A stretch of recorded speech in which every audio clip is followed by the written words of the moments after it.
비행기를 타는데 비가 쏟아지네요. 차 안이었다면 여러분은 시동을 걸고 나서 앞유리 와이퍼를 작동시키고 헤드라이트를 켰겠죠. 조종사들도 이 모든 걸 할까요? 비행기에 대해서 궁금한 점들이 많죠? 이제 해답을 찾아가 봅시다. 비행기에도 와이퍼가 있나요? 네, 상용 비행기에는 있습니다. 하지만 지상 주행 중일 때나 이륙하거나 착륙할 때만 사용돼요. 일단 비행기가 순항 고도에 도달하면 조종사들은 이것들을 끕니다. 비행기의 속도는 비로부터 앞유리를 깨끗하게 할 만큼 빠릅니다. 단발 엔진 비행기에서는 와이퍼가 없을 수 있어요. 왜냐하면 프로펠러 기류가 물을 가까이 오지 못하게 할 정도로 강하게 불기 때문이죠. 비행기가 비행 중에 엔진을 잃게 되면 어떻게 되나요? 실제로 저기 내 엔진 본 사람 방금 전까지 여기 있었는데 하는 경우가 있어요. 농담입니다. 실제로 비행기는 별일 없이 계속 날아가요. 바다 위를 비행하거나 장거리를 뛰는 비행기가 얼마나 오랫동안 그렇게 날 수 있는지를 명시하는 증명서가 있습니다. 예를 들어 보잉 787은 두 번째 엔진 없이 5시간 이상 날 수 있어요. 조종사들이 안전한 착륙을 계획하기에 충분한 시간이죠. 비행기 안은 왜 그렇게 추운가요? 기내 온도는 평균 23도로 대부분의 사무실 건물과 거의 비슷합니다.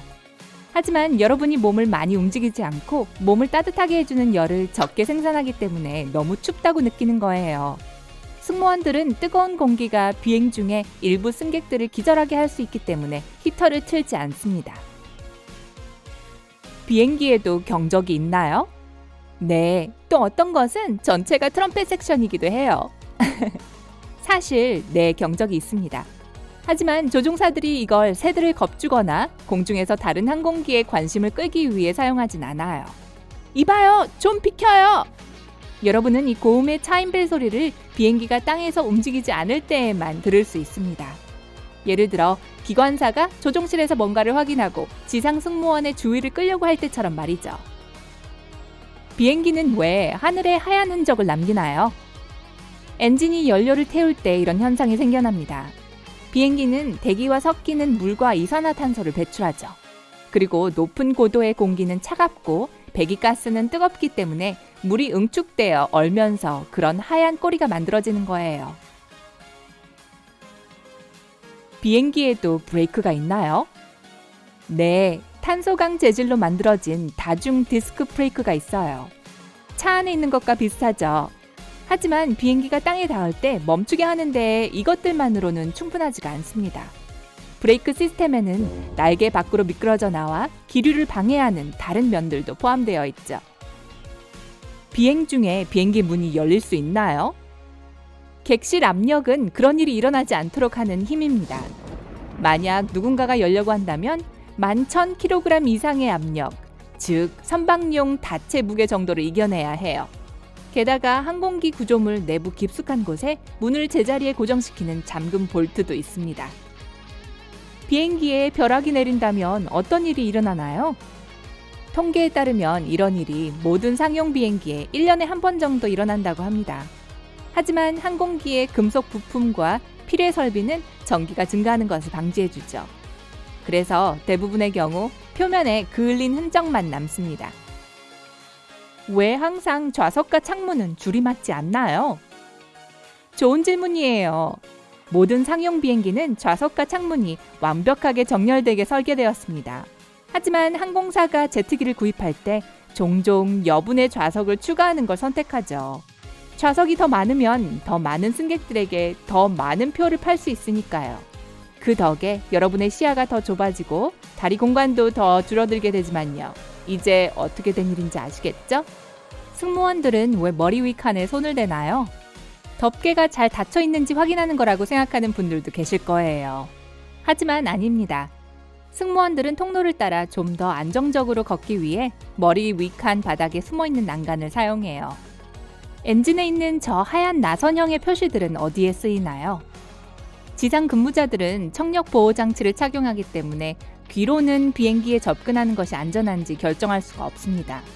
그 대신 제트 엔진에서 움직이는 소용돌이가 보이면 그곳으로 접근하지 말라는 메시지로 이해하죠. 비행기 창문에는 왜 구멍이 있나요? 이 창문들은 실제로는 3개의 플렉시 글라스로 되어 있습니다. 작은 구멍은 가운데 글라스에 있고요. 이것이 기체 내부와 외부의 엄청난 압력 차이를 조절하는 데 도움을 주어서 외부 창이 하중을 견뎌낼 수 있는 거예요. 만약 외부 창이 우연히 깨지더라도 구멍이 있는 가운데 창문으로도 온전히 있기에 충분합니다. 또한 그 구멍은 창문에 김이 서리지 않게 해줍니다. 날개에 고리가 왜 있나요? 물에 비상 착륙을 할 경우 승객들은 일부 비상구를 이용하기 위해 미끄러운 날개를 밟고 올라가야 합니다. 그때 승무원들이 밧줄의 한쪽 끝은 문틀에 고정시키고 다른 한쪽 끝은 그 고리를 통해 날개에 고정시킬 거예요. 또 다른 밧줄은 두 번째 구멍에 고정해서 승객들을 날개에서 팽창된 슬라이드로 안전하게 유도해 줄 겁니다. 날개에는 왜 다른 색깔의 빛이 있나요? 크리스마스를 위한 거죠. 농담이에요.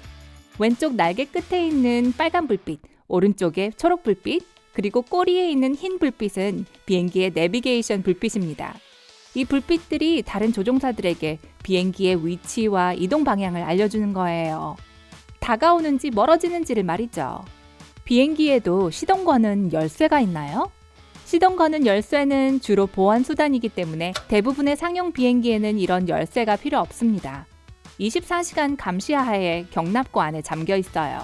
엔진의 시동을 걸기 위해선 조종사가 버튼과 스위치를 돌리기만 하면 됩니다.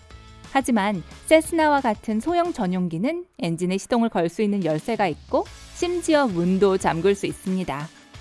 창문 위에 있는 삼각형은 뭐죠? 검은색 혹은 빨간색의 이 스티커들은 승무원들이 날개의 움직이는 부분을 확인하고 싶을 때 어느 창문을 내다보는 것이 가장 좋은지 알려줍니다. 만약 비행 중에 멀미가 난다면 좀 더 편안한 여행을 위해 삼각형 사이에 있는 자리를 선택하세요. 비행기에서 더 많은 공간을 확보할 수 있는 방법은요?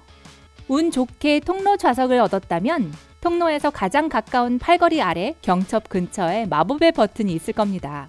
누르면 팔걸이가 좌석 뒤쪽까지 올라갈 거예요. 왜 대부분의 비행기는 흰색인가요?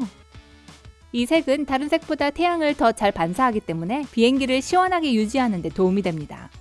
또한 표면이 흰색일 때 균열, 움푹 들어간 곳, 누설 및 기타 결함을 발견하기가 훨씬 쉬워요. 그리고 페인트를 칠하면 비행기가 545kg 더 무거워져서 더 많은 연료를 태우게 됩니다. 항공사들은 페인트 칠하지 않음으로써 비용을 절약하죠. 비행기에는 왜 승객을 위한 낙하산이 없나요? 페인트처럼 낙하산도 3,600kg 정도의 추가 무게를 더할 것입니다. 게다가 스카이다이버들은 슈트를 다루는 법을 배우기 위해 적어도 4시간의 훈련을 거쳐야 해요. 마지막으로 11,000m 상공에 있는 비행기에서 뛰어내리는 것은 안전하지 않습니다. 그 고도의 온도는 북극보다 더 춥기 때문이죠. 영하 54도예요.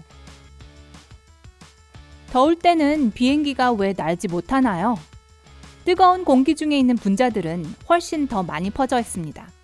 비행기를 띄우기 위해서는 밀도가 높은 공기가 필요해요. 그래서 기온이 올라갈수록 비행기가 이륙하기가 더 어려워지는 거죠. 게다가 찌는 듯한 날씨는 내부 기계를 과열시키거나 심지어 일부 부품을 녹일 수도 있습니다. 그래서 밖이 40도가 되면 비행이 지연될 수 있는 거예요. 비행기 창문은 왜 둥근가요? 최초의 상용 비행기는 사각형 창문을 갖고 있었습니다. 얼마 후 더 높은 고도로 비행하기 시작하면서 기내에도 압력이 더 많이 가해졌는데요.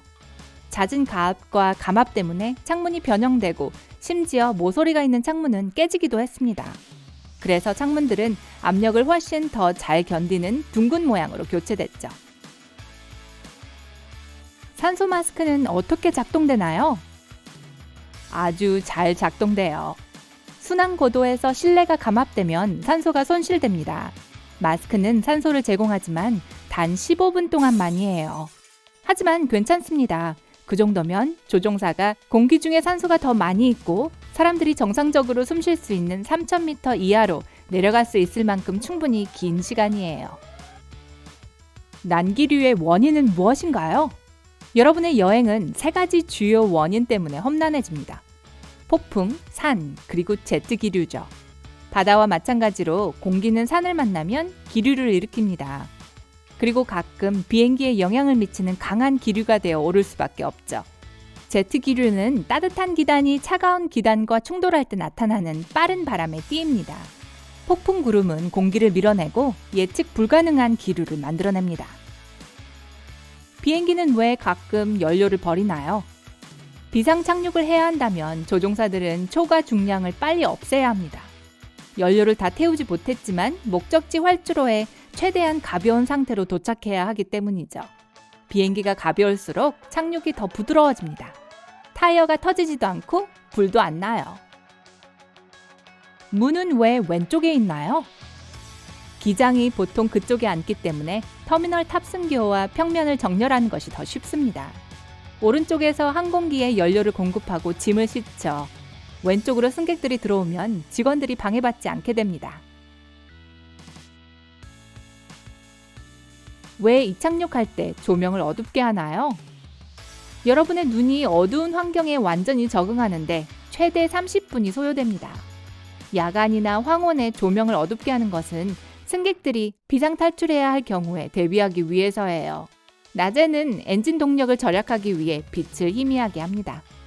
왜 비행기 좌석은 대부분 파란색일까요? 이 색은 심리적인 측면에서 안정성과 신뢰성과 관련이 있기 때문에 비행에 지친 승객들이 불안감을 덜 느끼게 됩니다. 게다가 얼룩과 먼지가 파란색 시체에서는 덜 보인답니다. 이제 아시겠죠?